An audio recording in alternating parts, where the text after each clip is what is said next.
L'école du jeu vous est présentée en partenariat avec la boutique en ligne universludo.ca. Bonjour et bienvenue à l'école du jeu, mon nom est Sylvain et aujourd'hui on a une vidéo, pas vraiment une vidéo, plus un audio spécial. Mais je ne suis pas seul parce que je suis en compagnie de... Vincent, allô Vincent. ma belle petite perruche avec un passé souffreux et douloureux. J'espère que tu vas bien. Et aujourd'hui, on est ensemble. Pourquoi, Sylvain? Et parce qu'on veut parler d'un événement qui s'est tenu au courant du 14 au 16 septembre dans la magnifique ville de Québec et c'était le Delirium ludique. Ah ouais, le Delirium, c'était quelque chose, hein, cet événement-là. Pour vrai, j'ai vraiment eu du fun. Je trouvais que la thématique était présente aussi, le genre de délire, folie, là. Non, j'ai vraiment trouvé ça le fun. Les lieux étaient vraiment originaux. Surtout que c'était la première édition. Donc, c'est un événement qui, on l'espère, va revenir. Puis là, ben, c'était un peu la première fois. Les premiers tests que Jeff Savoie a fait pour son événement. Oui, tout à fait. Est-ce que tu pourrais me donner plus de détails, en fait, sur l'événement, Sylvain? C'est quoi, en fait, ça, le Delirium? Ça mange quoi en hiver?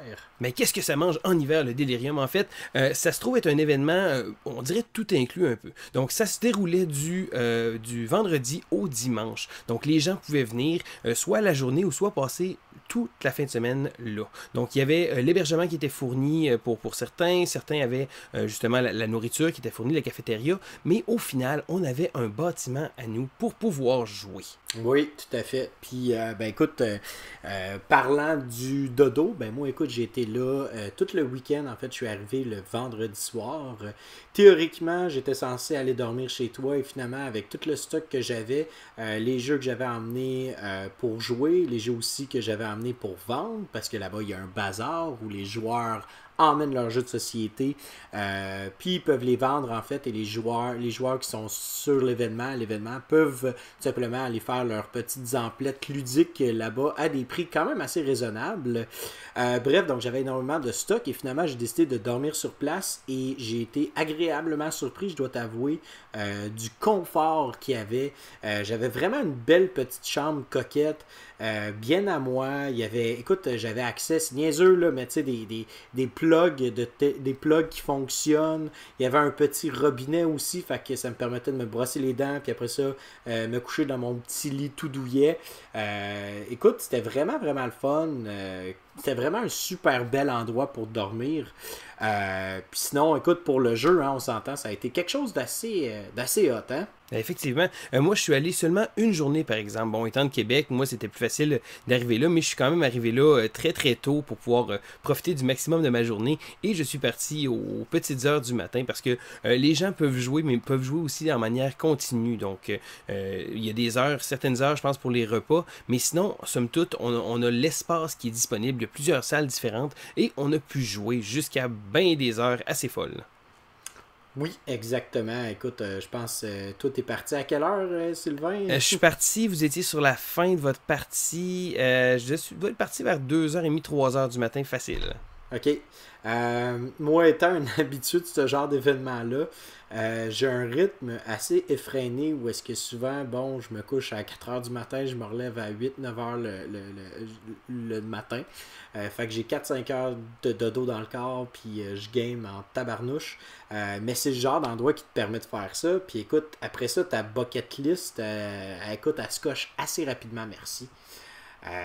D'ailleurs, parlant de jeu, hein, on peut peut-être parler des différentes expériences de jeu. Est-ce qu'il y a des gens, tout d'abord, que tu voudrais mentionner avec qui tu as joué et que t'as vraiment apprécié l'expérience?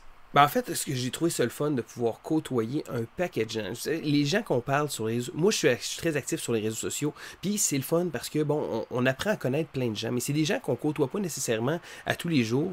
Mais c'est des passionnés comme nous autres. Donc, de pouvoir se rencontrer, puis de pouvoir voir ces gens-là, de voir leur visage, pouvoir interagir avec eux autres, puis juste partager une partie, je trouve que c'est vraiment le genre de choses qui fait en sorte que ces événements-là sont vraiment géniaux.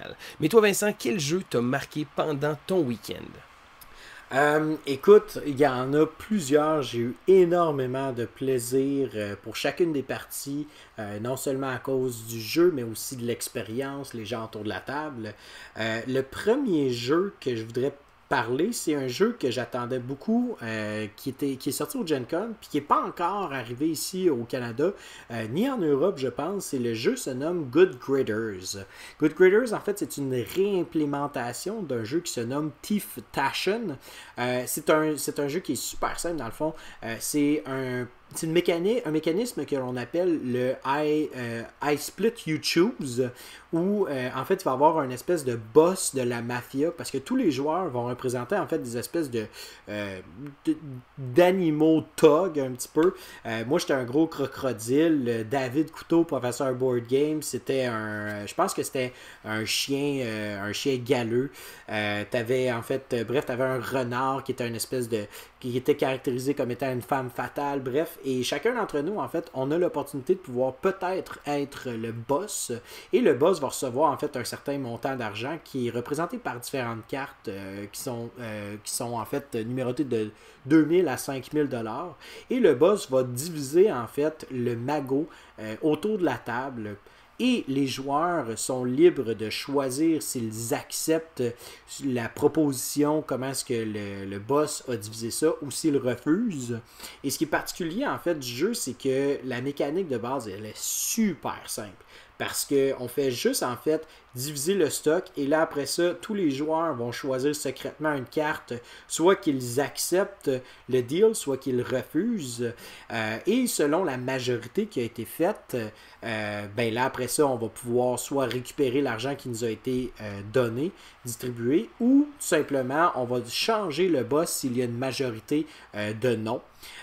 Puis la petite twist dans le jeu en fait, c'est que chaque joueur a aussi des cartes, deux cartes différentes, c'est-à-dire ils peuvent voler de certains joueurs. Donc pendant en fait la phase de négociation, une fois que le dealer a donné, le boss a dealé toutes les différentes cartes, eh bien tu peux prendre ton petit personnage, tu peux l'amener devant un autre joueur, puis de le menacer. Fait que tu dis, moi je te menace, je te fais pas confiance. Tu peux aussi en fait, briber, c'est-à-dire donner des pots de vin aux autres joueurs pour leur proposer de voter pour ou contre, mais tu pourrais aussi tout simplement décider que d'être avare, c'est-à-dire que tu vas aller chercher une partie du magot de surplus. C'est un jeu qui est vraiment simple, mais qui a beaucoup d'interactions, puis qui est vraiment toute l'expérience de jeu est générée par les joueurs. Et pour moi, ça m'a vraiment fait triper ce genre de jeu-là, parce que je trouve que ça avait vraiment amené quelque chose de dynamique autour de la table. Le seul défaut de ce jeu-là, c'est vraiment, encore une fois, comme j'ai dit, l'expérience est générée par les joueurs. Donc, si tu as des joueurs un petit peu timides ou qui veulent pas trop se mettre des bâtons dans les roues, mais là, après ça, ça se peut que, tu sais, ça monte, ça lève pas trop, tu sais. Mais somme toute, écoute, ben, tu dois le savoir maintenant depuis qu'on est ensemble avec l'école du jeu et aussi un peu à l'extérieur avec Passion Board Game. Je suis un gars qui est très animé, qui est très vivant, qui aime ça amener un petit peu de chicane autour d'une table, toujours de façon très ludique. Donc c'est sûr que pour moi ça a été un gros coup de cœur, ce petit jeu-là. J'ai vraiment hâte en fait qu'il arrive ici au Canada. Je sais pas si tu en avais entendu parler de ce jeu-là en fait. Non, pas beaucoup, mais je me suis renseigné pendant que j'écoutais. Le jeu va être distribué par Arcane Wonders ici. Oui, c'est ça, oui, exactement. Oui. En fait, Tom Vassell avait fait une critique de Thief Tashen il n'y a pas très très longtemps, en fait, peut-être il y a même pas un an, mais Thief Tashen, c'est un jeu, je pense, qui date d'il y a un petit bout de temps. Et, en fait, quelques années seulement, 2016, mais il n'y a pas une grosse distribution. Ouais, c'est ça. Puis, tu sais, Arcane Wonders, comme on le sait très bien, c'est la compagnie un peu sous l'étendard de Dice Tower. Et souvent, ils vont aller chercher, en fait, des jeux qui sont passés un peu en dessous du radar, comme ça, puis ils vont les redistribuer, ils vont en fait un peu les pimper au goût du jour. C'est vraiment, vraiment intéressant comme jeu. Y a-tu d'autres informations, toi, que tu pourrais donner sur le jeu? Ce que je peux voir ici en regardant rapidement sur BGG, je remarque que c'est un jeu qui joue de 4 à 8 joueurs. Donc, c'est certain que ça prend un bon consortium de joueurs pour pouvoir jouer à ça. C'est pas le genre de choses qu'on peut faire un mardi soir, mettons, là. Non, c'est ça, exactement. Il faut que tu aies, comme j'ai dit, il faut que tu aies les joueurs qui sont prêts à mettre la main à la pâte, puis un peu se mettre des bâtons dans les roues, puis qui aiment ça un peu chicaner, puis qui prennent pas trop les choses personnelles. Puis surtout, en fait, qui sont prêts à... C'est pas un jeu de gestion de ressources. Oui, c'est ça. C'est un bon jeu de party. C'est un bon jeu, en fait. Peut-être pas brise-glace, parce que, on s'entend... Non, c'est ça brise des glaces, effectivement. Ouais, c'est ça, exactement. Fait que... Mais non, je remarque moi, aussi la boîte, il y a un petit design un peu loufoque, des petits animaux un peu... Oui, écoute... il y a un beau petit look, en tout cas. J'étais pas trop au courant, ça va être un jeu que je vais pouvoir mettre sur mon radar. Oui, vraiment. Puis écoute, c'est définitivement un jeu que moi, je vais me procurer parce que super simple à apprendre. Puis après ça, on joue, puis c'est bien le fun. Puis habituellement, les gens aiment bien ça me viser dans ce genre de jeu-là. Fait que moi, je suis un peu la cible facile, là, le mouton noir. Puis c'est correct parce que j'accepte bien ce rôle-là. Fait que voilà. C'est correct aussi par chez nous avec mes joueurs habituels. Il y a une règle, c'est en cas de doute, on va viser Sylvain. Fait que je suis habitué moi aussi à ça. Exactement. Fait que c'est ça. D'ailleurs, toi, parlant de visou puis de ça, est-ce qu'il y a des jeux justement que tu as joué et qui ont eu un peu ce genre d'interaction-là ou Bon, en fait, moi, il y a un jeu que j'ai bien aimé. J'ai pas joué trop de parties, par exemple, mais c'est un jeu qui n'est pas encore sorti et un jeu que j'attends impatiemment. C'est le jeu Keyforge de Fantasy Flight Games. Je sais pas si t'en as entendu parler, il y a eu un gros buzz là-dessus. Oui, écoute, c'est le jeu du moment, le jeu du Gen Con que tout le monde attend, là. Effectivement. Donc là, il n'est pas encore arrivé. Donc là, Asmodée était sur place. Asmodée était là avec justement là, une copie du jeu avec quelques decks pour que les gens puissent essayer. Donc le jeu n'est pas encore disponible en magasin. Mais en gros, c'est quoi pour faire un peu le pitch de vente? C'est un jeu designé par Richard Garfield qui a été... qui est devenu, si on veut, un grand designer à succès avec des jeux comme Magic, mais aussi comme des jeux comme King of Tokyo et un paquet d'autres petits jeux comme Robo Rally ou des choses que même la plupart des gens ils savent pas que c'est Richard Garfield. Donc, le gars, il n'a pas juste un seul jeu à son actif et il a décidé de se relancer dans quelque chose qui est assez original. Bon, je suis un ancien addict de Magic, j'ai joué énormément à ce jeu-là, donc je connais un peu l'univers dans lequel c'est, mais Keyforge se veut être un nouveau modèle d'affaires qu'ils sont en train d'essayer. Donc, le jeu utilise un mécanisme assez spécial, le Discovery. Ce que ça va faire, c'est que ça va imprimer des decks uniques. Sur le set de cartes, donc en gros, je n'irai pas dans les gros détails techniques, mais il y a 350 cartes dans le set de base. Il y a des couleurs différentes et il va y avoir un certain nombre de cartes. Mais il y a un algorithme qui fabrique des decks. Donc, chacun des decks qu'on va acheter, parce qu'on peut acheter les decks à l'unité, donc on achète un deck pour peut-être un peu moins que 15$, et on va avoir un deck tout à fait unique.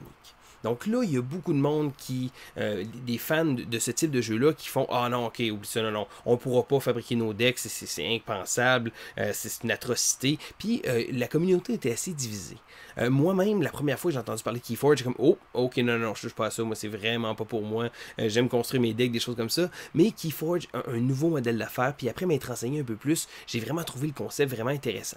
Donc, j'ai joué quelques parties, j'ai également assisté un peu la représentante d'Asmodée qui était là pour pouvoir expliquer les règles, pouvoir essayer d'animer quelques tables aussi. C'est un jeu que j'ai très hâte d'essayer. Je pense que je pourrais parler en long et en large. Je pense d'ailleurs que je vais faire éventuellement une petite vidéo sur ce jeu-là.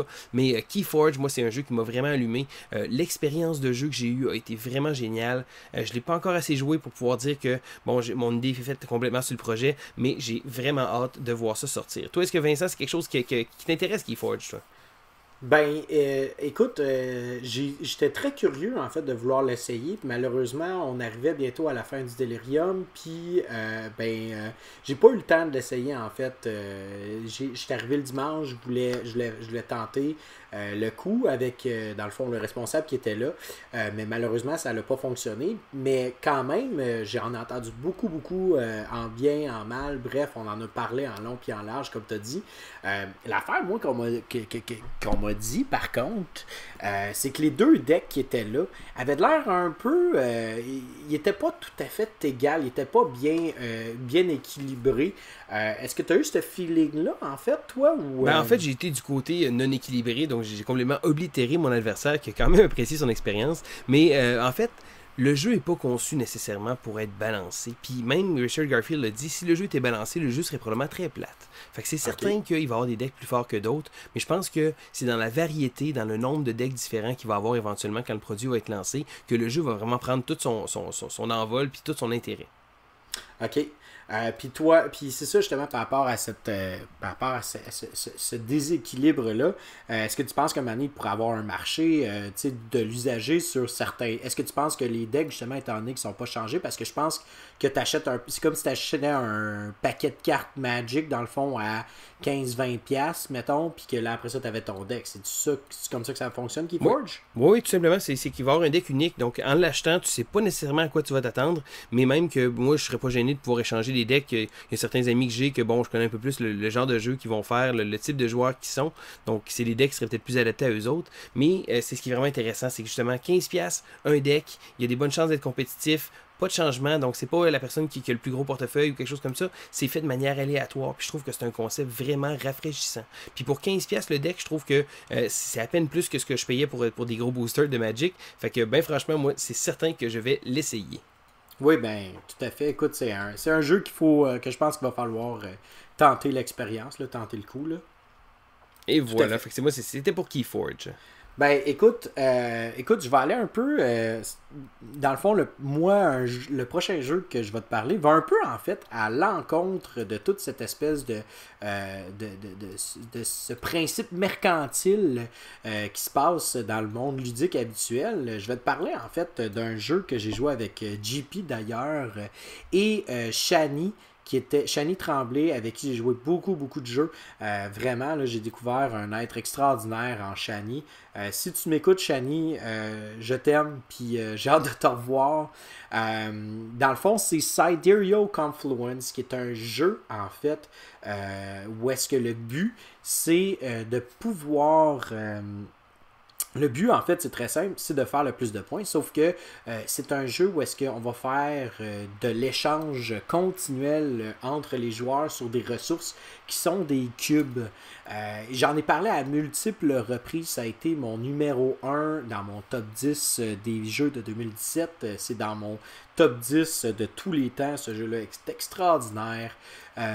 Écoute, je pourrais t'en parler moi aussi en long et en large. Et moi, ce que je trouve fabuleux de ce jeu-là, c'est qu'à chaque fois que je le présente, les joueurs sont un peu ébranlés, un peu intimidés parce que le type de jeu que c'est rend vraiment les gens mal à l'aise parce que bon, faut que tu fasses l'échange, faut que tu essaies de convaincre les autres. L'esthétique du jeu aussi est très large parce que bon, il y a vraiment beaucoup de choses à construire sur les cartes. Mais une fois que la machine est partie, le monde trippe solide. Ils ont vraiment du gros fun noir. C'est un jeu, je pense d'ailleurs, tu tripperais solide là-dessus. JP va sûrement en parler dans son quad 9 parce que ce jeu-là, écoute, t'es sur le bout de ta chaise, tu veux échanger, tu veux convaincre les autres. Et c'est un des seuls jeux que je trouve qui permet en fait de rendre quelque chose de super insignifiant, mais que dès qu'on lui donne une espèce de valeur métaphysique entre guillemets, dans le sens où est-ce que des cubes de couleurs deviennent quelque chose d'hyper important juste parce qu'on lui donne une importance, ce jeu-là le fait de façon extraordinaire. Je vous ai vu quand vous étiez pendant plusieurs heures assis à cette table-là, ça avait l'air assez intense comme partie. Oui, vraiment, mais c'est tout le temps intense ces parties-là. Puis en fait, l'idée derrière Sidereal Confluence, c'est vraiment juste une espèce d'échange mutuel. Puis à la fin de la game, écoute, j'ai gagné pour la première fois de ma vie. Je m'attendais vraiment pas à ça. Je pensais que j'étais dans la... Tu sais, je pensais pas que j'étais aussi devant les autres joueurs, mais c'est parce que, tu sais, les autres joueurs, on s'en balançait qui avait gagné, puis c'est un des seuls jeux où est-ce que l'aspect compétitif vient juste s'éteindre parce que tu es tellement pris émotionnellement par qu'est-ce qui se passe, par les échanges, par l'intensité du jeu, qu'à un moment donné, tu fais juste mettre de côté tout au complet. C'est génial, c'est vraiment le fun, sérieusement, ce jeu-là. Pour vrai, moi, je le recommande fortement à tout le monde, même si les gens n'aiment pas les jeux d'échange, quoi que ce soit. C'est un jeu qu'il faut essayer, définitivement. Toi, t'avais quel feeling, en fait, quand tu nous as vus, d'ailleurs? Ben, moi, je suis un peu. Je savais pas comme. Je connais pas trop le jeu. J'en ai entendu parler comme de quoi que c'est un jeu à grand déploiement, un gros jeu un peu épique. Je savais pas trop comment m'en tenir. Je vous ai vu, c'est certain que les jeux d'échange, c'est pas le genre de choses qu'on a souvent en négociation, des choses comme ça. Mais vous avez de l'air vraiment dedans, comme on dirait. Puis c'est le genre de jeu qui est le fun parce que c'est un genre de jeu qui semble justement mettre de l'avant l'expérience de jeu plus que en tant que tel le résultat. Fait que c'est vraiment ce qu'ils appellent la journée, l'expédition, mais pas le résultat qui compte. Fait que c'est le genre de jeu comme ça qui est vraiment le fun. Fait que non, sérieusement, il va vraiment falloir que j'essaye peut-être même à un moment donné. Une prochaine expérience comme ça avec toi, t'essaieras de jouer du coude pour essayer de me faire en sorte que je m'assise à la chaise et que je puisse jouer une partie avec toi. Oui, puis peut-être un petit dernier mot. Tu sais, souvent les gens sont intimidés par la longueur de, tu sais, parce que c'est un jeu qui peut quand même durer très longtemps. Mais il faut vraiment pas avoir peur parce que sérieusement, tu sais, t'es investi tout le long de la partie, puis il n'y a pas de tour de jeu. Parce que tout le monde négocie en même temps, puis les autres phases de jeu sont toutes faites de façon simultanée. Fait que t'attends jamais après les autres. Fait que faut vraiment pas avoir peur de ce genre de jeu-là qui est de longue haleine, surtout quand c'est un jeu de négociation très intense comme ça. Fait que c'est ça. Bon, excellent. Et parlant de jeux intenses, j'ai décidé de cocher une petite case de ma bucket list de gamer. Vous savez, la liste des jeux qu'on a, puis qu'on se dit, à un moment donné, il faudrait que j'essaye ce jeu-là. Ben, j'ai décidé de le faire pour un jeu absolument gigantesque qui s'appelle Food Chain Magnate. Ah oui. Le seul problème, c'est que j'ai décidé de faire cette grande plongée-là quand il était pratiquement rendu 1h du matin au Delirium. Donc, une gang de gars qui ont fini de jouer un petit roll and write. Qu'est-ce qu'on fait? Bof, je pense que je vais m'en aller. On sort un dernier jeu. Ouais, pourquoi pas Food Chain Magnate? Donc, Food Chain Magnate est un jeu absolument... En fait, c'est un des rares jeux qui... pas m'intimide. Moi, il m'intimidait un peu, je pense. Parce que c'est un jeu que... As-tu déjà joué, toi, Vincent? Oui, moi j'ai une copie. Okay. C'est un de mes favoris. Là, okay.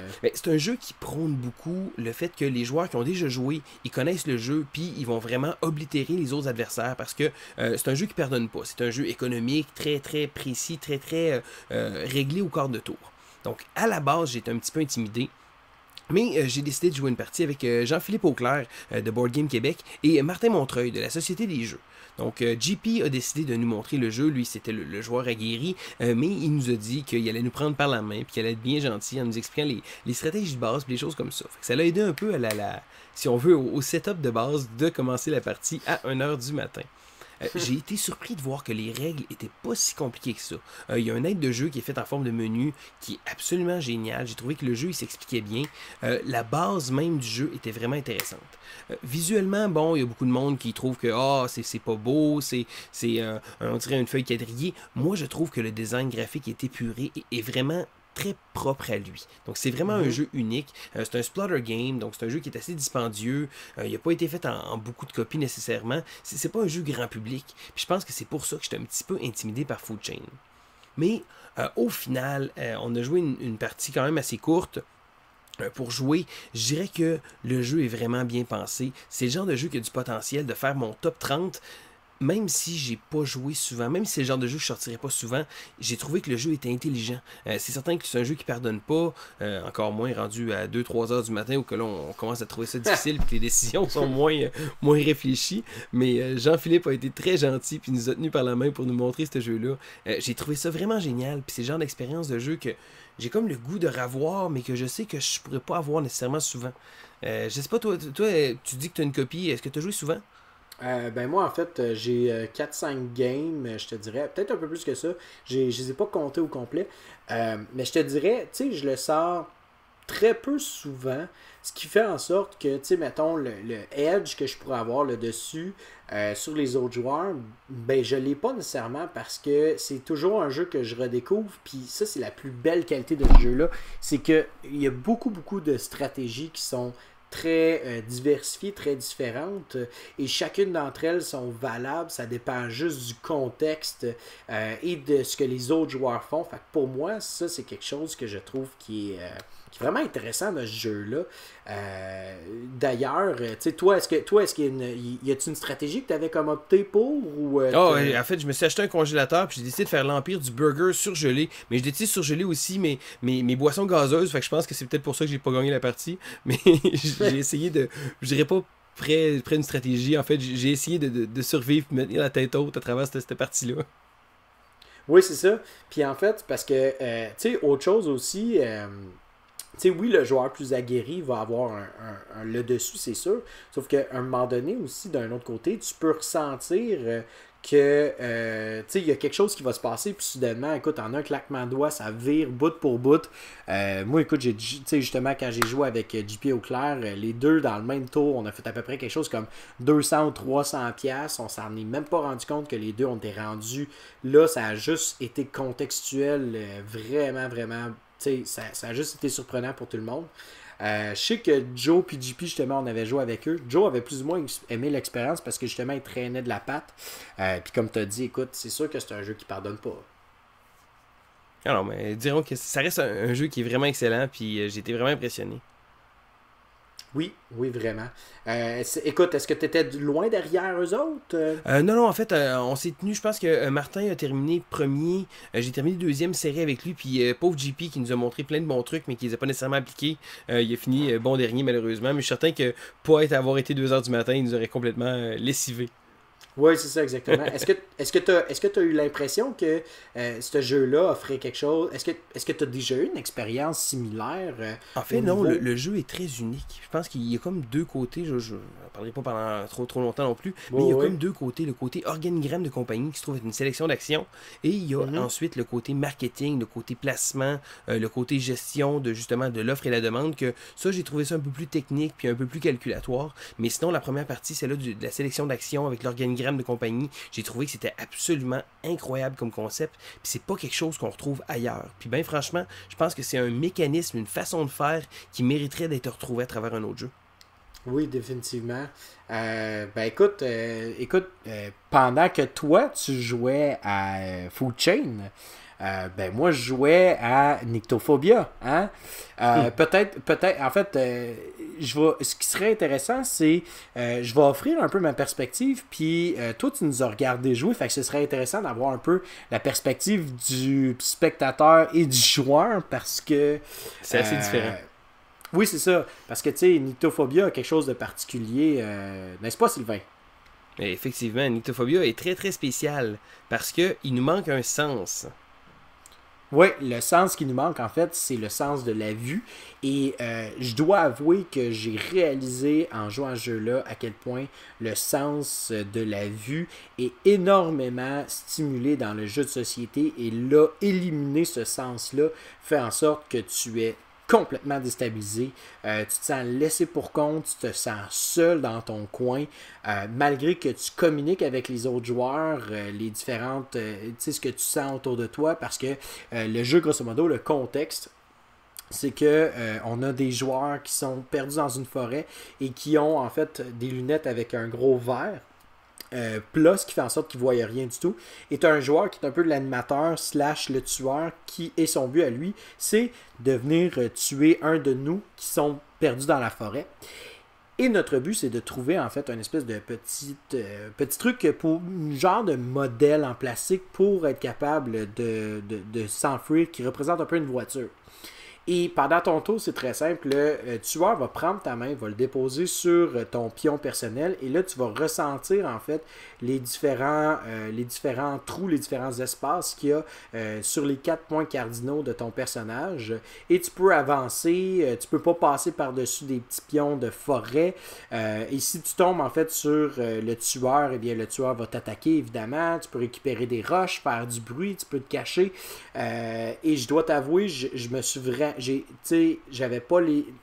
Là, c'était le côté imaginatif qui travaillait beaucoup dans ma tête, puis je me voyais vraiment dans une forêt en train de me faire courir après par quelqu'un en machette puis un masque de hockey. Je me suis senti déstabilisé. Un moment donné, on avait de la misère à communiquer parce que le stress était palpable. On s'est pogné, moi puis un autre joueur, parce qu'on tirait la couverte chacun de notre bord. Écoute, ça a été vraiment une expérience unique en son genre, je dirais. Je veux vraiment réussir ce jeu-là. De ton côté, toi, c'est ça, moi je voyais rien, mais c'est pareil, il y avait plein de monde qui nous écoutait et qui nous regardait.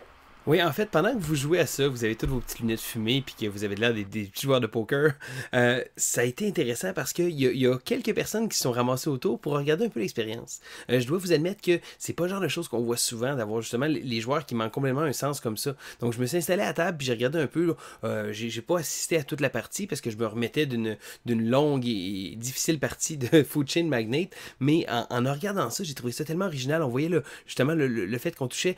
Le matériel est très très rudimentaire, très très simpliste, mais comme Vincent le disait, comme tu le disais, c'est vraiment spécial parce que c'est dans ta tête que tu vois tout ça. Donc en y touchant, en regardant ça, je voyais toute la gang, puis c'est vraiment déstabilisant parce que c'est pas le genre de choses qu'on est habitué. On relit beaucoup, on est toujours habitué justement avec tous les jeux de voir ce qu'on fait, que d'avoir ce sens-là qui était privé. Je voyais que tout le monde sortait un peu de sa zone de confort, puis j'ai vraiment trouvé ça intéressant à voir. J'ai trouvé ça très très très différent du moins. Ah oui, écoute, tu dis c'était déstabilisant. Puis surtout, en fait, c'est bizarre, mais comme une fois que tu as un sens qui t'est retiré, les autres sens sont hyper allumés. Écoute, c'est niaiseux, là, mais il y avait plein de monde qui posait des questions à l'animateur puis au gars autour de la table. Puis là, j'étais comme, non, regardez, là, arrêtez de poser des questions. Là. Nous autres, il faut y aller. Tu sais, regarde, nous autres, on a besoin de son aide. De l'autre côté, au début j'étais très... j'y allais de façon très léger. Je faisais des jokes. Fait que c'est ça, là. Je faisais des blagues, je niaisais, puis à un moment donné, autour de moi, là, la pression commençait à lever chez les autres joueurs, puis là, je me suis dit, ok, non, mais là, regarde, faut que j'arrête, faut que je commence à prendre ça plus sérieusement. Puis, écoute, il y a vraiment de quoi de spécial par rapport à ce jeu-là, là, que c'est vraiment faut que tu vives cette expérience-là pour comprendre. Je pourrais te... C'est comme décrire le Colisée de Rome quand tu l'as vu. À quelqu'un qui l'a jamais vu, il y a comme de quoi qu'il faut que tu vives l'expérience pour le ressentir.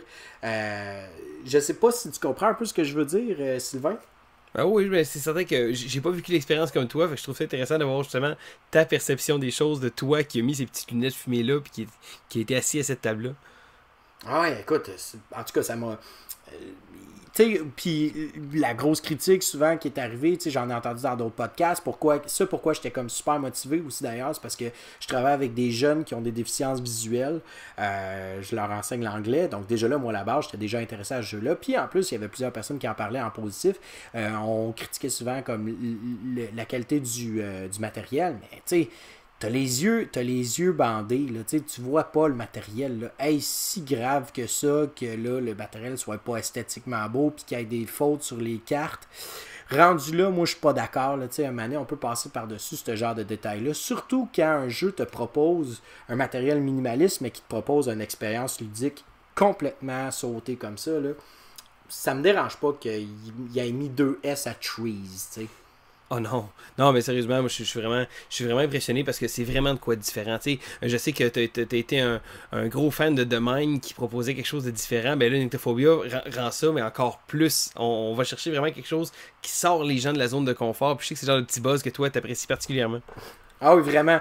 Puis je t'encourage aussi, tu sais, regarde, je t'encourage beaucoup à l'essayer parce que même si tu l'essayes juste une fois, au moins, c'est de vivre ce moment-là, cette expérience-là. C'était pas super long, ça nous a pris peut-être 1 heure et quart, mais dans notre tête, ça a pris 4 heures là, à cause du fait que justement, on n'avait pas on avait plus accès à nos yeux, à la vue. Fait que voilà. Fait que c'est un peu fait un peu le tour de ce qu'on a fait. Bon, je pense qu'on pourrait en parler pendant des heures comme ça, de toutes nos expériences de jeu. Puis au final, je pense que le nombre de jeux, c'est pas nécessairement juste ça, nos expériences qu'on a eues, parce que ça a été aussi l'événement. Moi, je veux donner un gros 2 thumbs up à Jeff Savoie qui a organisé l'événement. C'est une première fois pour lui. C'est un gars de Québec, c'est un gars que je côtoie de temps à autre. J'ai l'occasion de partager de temps en temps des parties avec lui. Je sais que Jeff était très très nerveux parce que l'organisation de ça, c'était super gros, mais je pense que l'événement a été un franc succès. Jeff, on l'a senti pendant son speech. Jeff nous a fait un bon speech, mais j'ai trouvé ça le fun de voir que justement, les gens ont répondu à l'appel. il semble motivé pour avoir une deuxième édition aussi. J'ai vraiment hâte de savoir qu'est-ce qui va en être parce que moi, personnellement, je veux que l'événement prenne de l'ampleur. Je veux voir un événement comme ça. En plus que c'est à Québec. Fait que je trouve ça le fun parce que les gens peuvent venir dans mon petit patelin pour pouvoir justement participer à ça.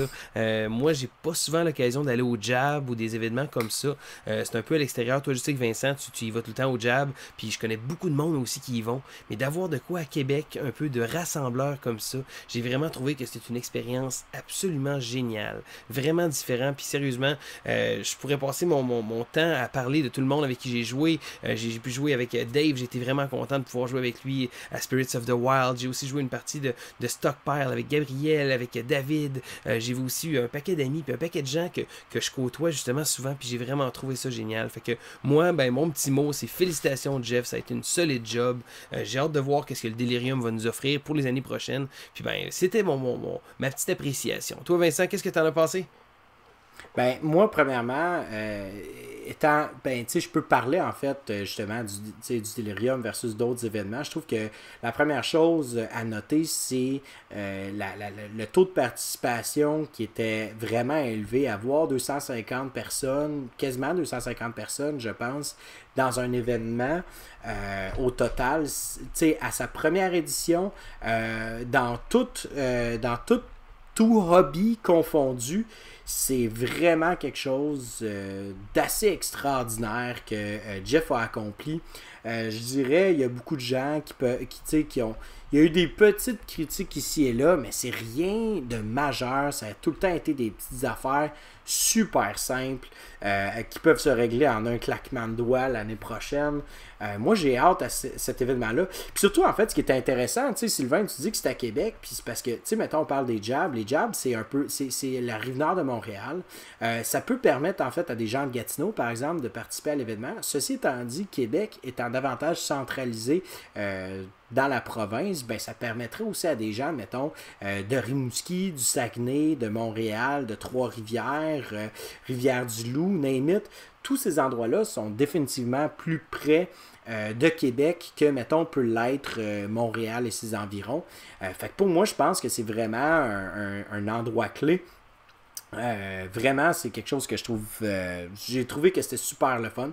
Sinon, écoute, les joueurs aussi avec qui on a joué, mais les gens aussi, moi c'est niaiseux, là, je sais pas pour toi, mais tu sais, il y avait je sais pas si tu as rencontré Vincent, le gardien de sécurité, qui était français. OK. Ben Vincent, c'est un gardien de sécurité, puis j'ai commencé à jaser avec lui. On a commencé à parler des board games, à quel point il y a un intérêt pour ça, puis qu'il tripe solide. On s'est échangé nos coordonnées. J'ai donné justement les coordonnées de l'école du jeu. Lui, il veut participer à l'événement l'an prochain. La réceptionniste, Sabrina, qui était là, puis qui nous voyait triper, puis elle a fait comme, ben moi, l'année prochaine, je suis de l'autre bord du comptoir. Écoute, qu'on soit capable d'offrir, en fait, d'offrir notre passion comme ça, de façon aussi vivide à des gens qui travaillent là-bas, puis que leur conclusion de l'événement, c'est pas « Hey, ça a été fatigant, ça a été rough comme événement », c'est « L'année prochaine, je veux participer ». Je trouve que ça démontre à quel point que non seulement les gens dans le hobby sont respectueux du personnel, des gens qui sont là, mais aussi que c'est des gens qui sont passionnés puis qui veulent être là pour les bonnes raisons, parce qu'on veut avoir du fun, on veut connecter ensemble. Je tiens à souligner encore une fois, moi j'ai eu beaucoup de fun avec Shani Tremblay. J'ai eu beaucoup de fun en fait avec toi aussi quand on a joué à Downforce. Il y avait Marie qui était là, qui était super le fun, avec qui on a pu jouer beaucoup. Sinon moi j'ai joué énormément avec Raphaël puis Marc-Antoine d'Etu-Game, avec David. Écoute, j'ai vraiment une belle expérience. René Pierre aussi, je pense que c'est René Pierre son prénom. Désolé, je suis tellement mauvais avec les prénoms. Puis surtout toi, en fait, justement, écoute, peut-être en conclusion, toi, Sylvain, là, comment tu réagis quand le monde vient te voir et dit « Hey, on aime vraiment ce que tu fais ». Ben, moi, personnellement, je dois dire que c'est le genre de place qui est le fun parce que c'est à peu près les seuls moments où que les gens te connaissent un peu pour ce que tu fais. Puis je trouve ça tellement le fun de pouvoir jaser. J'ai jasé du monde des fois qui me disait « Ah, mais tu sais, je voulais pas aller t'entendre jaser. » Non, venez en parler. C'est le fun de pouvoir partager notre passion parce que, ultimement, nous autres, on fait ça par passion. On aime ça partager notre plaisir qu'on a. Puis d'être là-bas, c'est de pouvoir partager toute l'expérience ludique qu'on a, mais aussi de pouvoir connaître des gens puis de voir des perceptions différentes. Puis j'ai vraiment trouvé ça absolument fantastique. Oui, tout à fait. Puis de mon côté, juste une petite conclusion là-dessus. Moi, il y a plein de gens qui sont venus me voir, puis des fois, je sais pas comment réagir, Sylvain. Je suis tellement déstabilisé parce que je fais comme, ok, mais tu sais, j'ai comme je me sens comme un peu hypocrite, puis je suis comme, tu sais, merci, puis je sais pas comment réagir. Je suis super gêné. On dirait que je suis comme intimidé par ça parce que je me dis, tu sais, hey, écoute. Je trouve ça extraordinaire qu'on puisse être capable de rejoindre des gens comme ça, puis qu'on puisse être capable de partager notre passion, puis que les gens nous écoutent, tu sais. Puis je le dis souvent, là, moi, écoute, m'écouter pendant une demi-heure de temps, j'ai de la misère, mais quand le monde vient me voir, ils disent « Hey, c'est super cool ce que tu fais, on aime ça, puis c'est vraiment ce que vous faites. » Puis là, je suis comme « Wow, ok, il y a vraiment du monde qui sont prêts à faire ça. » Pour vrai, merci énormément de nous donner autant d'amour. C'est vraiment, je suis d'accord là-dessus avec toi. Merci beaucoup. C'est le fun de voir que justement les gens embarquent, les gens participent. Tu sais, des fois, ça peut être en personne un petit bonjour comme ça, que même que des fois un petit commentaire en dessous des vidéos, un thumbs up, un like, un partage, n'importe quoi. C'est le fun de voir qu'on peut connecter avec la communauté. Oui, merci énormément à tout le monde. C'est super apprécié. Puis on est proche des joueurs, on veut le rester. Puis surtout, on veut que les gens soient... On veut pas juste être derrière des caméras, on veut pas être devant des caméras, on veut être aussi derrière les caméras avec vous autres pour jouer continuellement. Puis assis à une table. Oui, définitivement, tout à fait. Bon, fait que je pense que ça fait le tour un peu de notre retour sur le Delirium. Je pense que ça fait le tour un peu, Vincent? Oui, tout à fait. Écoute, bon, fantastique. Fait que, c'était notre retour. Écoute, on essaie de garder ça court. On est absolument incapable de faire ça. On aurait pu le faire pendant des heures, mais on sait pas combien de personnes auraient fini par juste fermer leur vidéo. Fait que, ça fait le tour de notre retour sur le Delirium. C'était Sylvain et Vincent. Pour l'école du jeu. Et on se dit à la prochaine. Et je te souhaite à toi et tes amis un bon jouage.